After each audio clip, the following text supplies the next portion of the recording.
के लिए हॉस्पिटल ले जाया गया, जहां दुर्भाग्यवश इलाज के दौरान बच्ची का मृत्यु हो गया।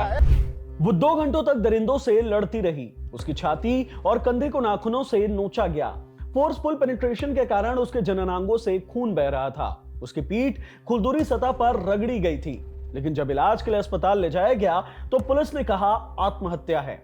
जब शरीर पर लगे चोटों को लेकर सवाल किए गए तो पुलिस बोली नशे की हालत में गिरने से चोट आई है, अफवाह फैलाया जा रहा है। लेकिन परिजन नहीं माने। जब विरोध प्रदर्शन करने जुटे तो उन्हें पटना की सड़कों पर लाठियों से पीटकर खदेड़ दिया गया। लेकिन अब पोस्टमार्टम रिपोर्ट में उस रात जहानाबाद की बेटी के साथ जितनी यातनाएं हुई, उसे जितना टॉर्चर किया गया, सब कुछ सामने ला दिया है।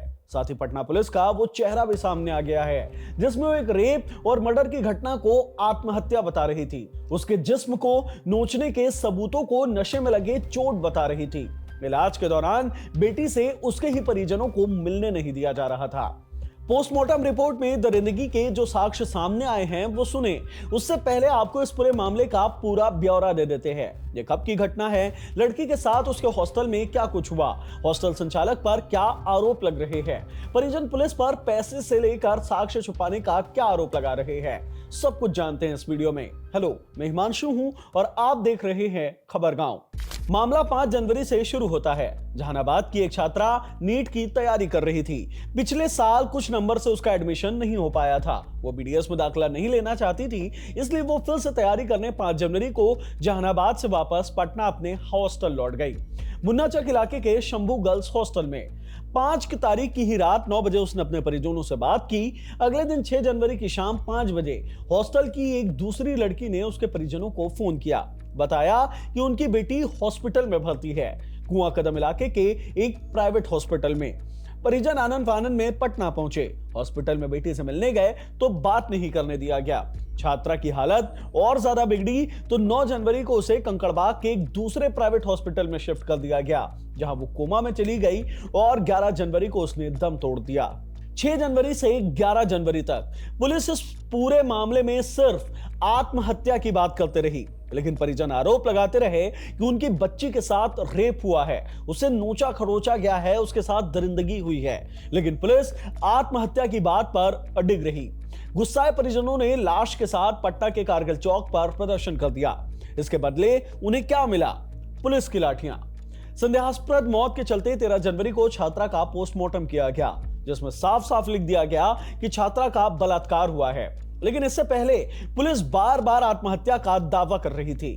शुरुआत में पुलिस ने कहा कि छात्रा की मौत नींद की गोलियां खाने से हुई है और बड़ी मात्रा में नींद की गोलियां बरामद करने का भी पुलिस ने दावा किया। यह भी दावा किया कि छात्रा ने अपने फोन में आत्महत्या के बारे में इंटरनेट पर सर्च कर रखा था।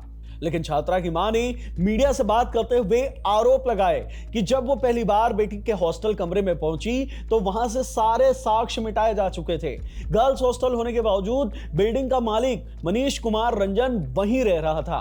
परिजनों ने आरोप लगाया कि हॉस्टल संचालक छात्रा को पीएमसीएच जैसे किसी बड़े सरकारी अस्पताल नहीं लेकर गए, बल्कि छोटे प्राइवेट हॉस्पिटल लेकर गए, जहां उसने सभी को मैनेज कर रखा था, ऐसे आरोप लगाए गए। छात्रा की मां ने बताया कि इलाज के दौरान जब बेटी होश में आई तो उसने मां से अपने साथ हुई गलत चीजों के बारे में बताया। वो जानकारी दे रही थी, उसी बीच अस्पताल वालों ने मां को वहां से हटा लिया। मां का आरोप है कि डॉक्टरों ने जानबूझ के छात्रा को गलत इंजेक्शन लगाया, जिसके बाद वो कोमा में चली गई और फिर उसने दम तोड़ दिया। परिजनों से जुड़े सवर्ण सेना के राष्ट्रीय अध्यक्ष भागवत शर्मा ने आरोप लगाया है कि शंभू गर्ल्स हॉस्टल के संचालक श्रवण अग्रवाल, उनकी पत्नी नीलम अग्रवाल और भवन का मालिक मनीष कुमार रंजन गलत काम करते हैं। आरोप है कि छात्रा उसी का शिकार हुई है। सामूहिक दुष्कर्म के बाद हालात बिगड़ने पर बच्ची को निजी अस्पताल में भर्ती कराया गया।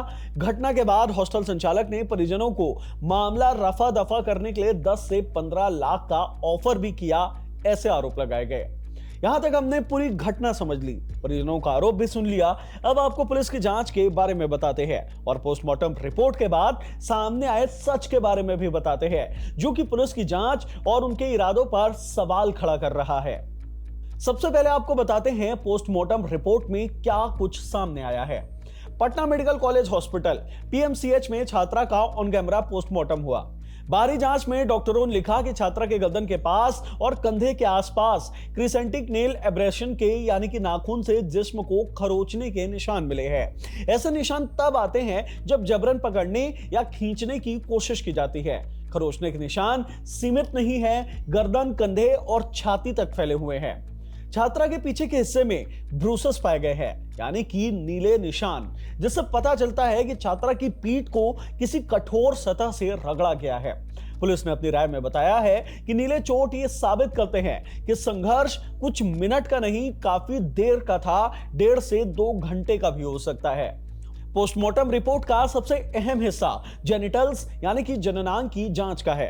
रिपोर्ट में स्पष्ट रूप से दर्ज है कि जननांग में ताजा चोट के निशान मिले हैं। वजाइनल एरिया में गहरे रगड़ के निशान मिले हैं, जिससे काफी खून भी बहा है। मेडिकल बोर्ड की राय में ये चोटें सहमति से बने संबंध के नहीं है, बल्कि फोर्सफुल पेनिट्रेशन के रिजल्ट हैं। डॉक्टर का कहना है कि अगर संबंध किसी भी प्रकार से सहमति से बनता तो इस तरह की अंदरूनी और बाहरी चोटें एक साथ नहीं आ जाती। शरीर के दूसरे हिस्सों पर संघर्ष के निशान ये साबित करते हैं कि छात्रा बेहोश नहीं थी, बल्कि उसने खुद को बचाने की पूरी कोशिश की। जिससे यह भी आशंका है कि लड़की के साथ जबरदस्ती करने में 1 से अधिक लोग शामिल थे। परिजनों ने आरोप लगाया है कि प्राइवेट अस्पताल के कुछ स्टाफ ने पुलिस से छात्रा के शरीर में आए गहरे जख्मों की पुलिस को जानकारी दी थी, लेकिन पुलिस इसे नकारती रही और मीडिया में दावा किया कि नशे की हालत में गिरने के चलते ये सारी चोटें आई हैं, बाकी चीजें अफवाह हैं। अब आते हैं पुलिस की थ्योरी पर और पोस्टमार्टम रिपोर्ट आने के बाद उनकी थ्योरी कैसे गलत साबित हुई है उस पर। पुलिस ने मीडिया के सामने कहा था कि छात्रा के मोबाइल की सर्च हिस्ट्री और उसके पास मिले नींद की दवा ये साबित करते हैं कि छात्रा अवसाद में थी, जबकि पोस्टमार्टम का फैक्ट ये है कि शरीर पर संघर्ष के दर्जनों निशान हैं, गर्दन, कंधे पर नाखून के घाव और पीठ नीली पड़ गई है, जो कि यौन हिंसा की ओर इशारा करते हैं। पुलिस ने यह भी कहा था कि शुरुआती जांच में यौन शोषण के सबूत नहीं मिले हैं। पोस्टमार्टम फैक्ट यह है कि प्राइवेट पार्ट में ताजा चोट, टिश्यू ट्रॉमा और ब्लीडिंग पाई गई है। मेडिकल ओपिनियन में साफ साफ बलात्कार लिखा हुआ है।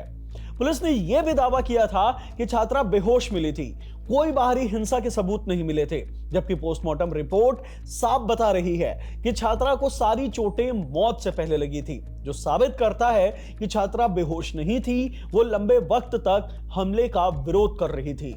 पुलिस के ऊपर पीड़िता के परिजनों ने गंभीर आरोप लगाए हैं। पहला आरोप तो हॉस्टल संचालक के साथ डील करने का है। परिवार का आरोप है कि हॉस्टल संचालक ने एफआईआर होने के बाद पैसे की पेशकश की थी।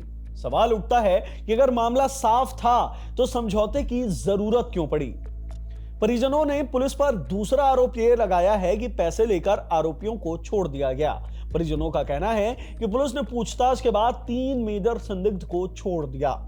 परिजन ये भी आशंका जता रहे हैं कि इस पूरी घटना में पीड़िता का कोई जानने वाला शामिल है, कोई करीबी, लेकिन पुलिस अब तक इस एंगल की ओर जांच नहीं कर रही है। कॉल डिटेल्स, हॉस्टल की एंट्री एग्जिट, इन सारी चीजों को शुरुआत में पुलिस ने जांचा ही नहीं। अब जब पोस्टमार्टम रिपोर्ट पब्लिक हो चुकी है, तब डीजीपी विनय कुमार ने संज्ञान लिया है। जांच के लिए हायर लेवल एसआईटी का गठन किया गया है। जोनल आईजी पटना जितेंद्र राणा को जांच के निर्देश दिए गए हैं। साफ निर्देश है कि पूरी जांच से पत्रकार नगर की एसएचओ रोशनी कुमारी को दूर रखा जाए, क्योंकि उनके जांच पर गंभीर सवाल खड़े हुए हैं। क्यों पोस्टमार्टम रिपोर्ट से पहले पुलिस ने छात्रा की मौत को आत्महत्या बताया? परिजन जब बलात्कार का आरोप लगा रहे थे तो पुलिस ने उस एंगल में जांच क्यों नहीं की? अचेत होने पर छात्रा का पीएमसीएच जैसे बड़े अस्पताल में ले जाने के बजाय उसे छोटे प्राइवेट अस्पताल में उसका क्यों इलाज कराया गया? इलाज के दौरान छात्रा से परिजनों को क्यों मिलने और बात नहीं करने दिया गया? पुलिस ने छात्रा के शरीर में लगे चोटों और जख्मों को मीडिया में अफवाह क्यों बताया? पुलिस शुरुआत में दावा कर रही थी कि हॉस्टल में सब कुछ सामान्य था, तो फिर अब साक्ष्य मिटाने के आरोप में गिरफ्तारी क्यों की जा रही है? इन सब सवालों ने पुलिस के इरादे पर सवाल खड़ा कर दिया है। पोस्टमार्टम रिपोर्ट के पब्लिक होने के बाद लोगों के मन में पुलिस के खिलाफ गुस्सा है। लोग न्याय की मांग कर रहे हैं। इस पूरे मामले में आपकी क्या राय है, हमें कमेंट बॉक्स में जरूर बताएं। इस वीडियो में इतना ही। वीडियो से मिली जानकारी पसंद आई हो तो इसे लाइक करें, शेयर करें। हमारे चैनल खबरगांव को जरूर सब्सक्राइब करें। धन्यवाद।